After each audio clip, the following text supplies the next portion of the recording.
All right, welcome back, guys. Today I want to go over something a question that we get fairly often, which is, what lens should I get?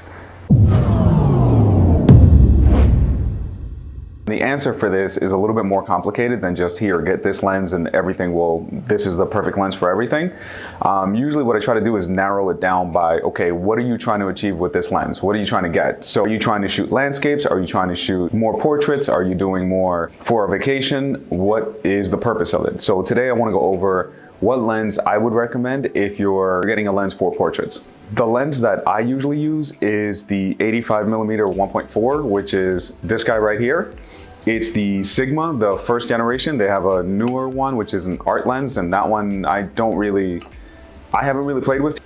I usually use my equipment until it's no longer usable. So that's the way I do things, or until a piece of equipment makes my life a little bit easier. That is probably the only reason I'll upgrade. So right now I use the Sigma 85mm 1.4.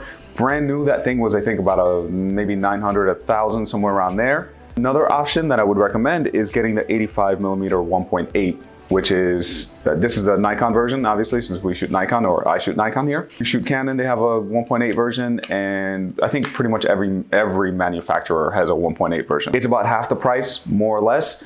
And as you can see in the comparison that I'm going to be posting right now, the differences are so negligible that if you have the cash and it doesn't mess with you at all, like, go ahead, get the nicer one, get the 1.4, get the newest one. Why not? That thing is going to last you years, and more likely than not, if you're doing this as a job, it's going to pay itself over, tenfold. So if you're on that boat, go for it. If you're doing it more as a hobby and you want something that is a good portrait lens, keep in mind that with these 85mm, they don't zoom in. It's 85mm fixed, but it will give you really, really nice back blur, nice compression. It will also keep the proportions on your subject more true to life, so it's not going to distort people's faces. If you shoot somebody with a 24mm really, really close, it's going to distort their faces. I'm going to try to show an animation of that so you guys can see the difference between with a wide angle lens and shooting with a zoom lens to shoot somebody's portrait. I have used my 70-200 before, is this monstrosity, and this thing is great. The only thing that I've noticed is whenever I shoot a portrait, and let's say I shoot it at full 200 and I'm zooming in and all that, maybe it's just in my head, I'm not sure, but 9 times out of 10, it just isn't exactly what I want. I don't know, something just seems off, and then for some reason, I just don't feel like I connect with the client as much as I do with the 85. The 85 is a little bit more not as zoomed in, so when I'm speaking to someone, I'm speaking to them pretty much at the same distance that this camera is at to where I am. Whereas with the 70-200, I could be 20, 30 feet away from them, and I'm yelling directions, which psychologically, I don't know, maybe it just does something a little bit differently. So my personal favorite is the 85.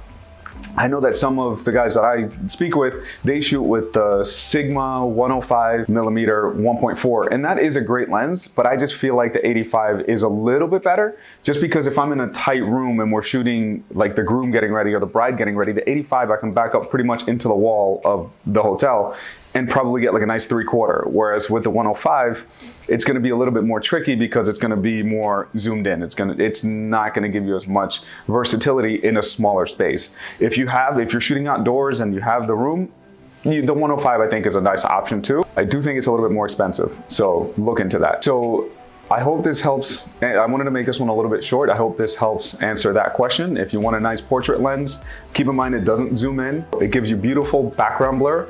It gives you nice proportions on people's faces, and there are different options depending on how much you want to spend. So 85mm would be my choice.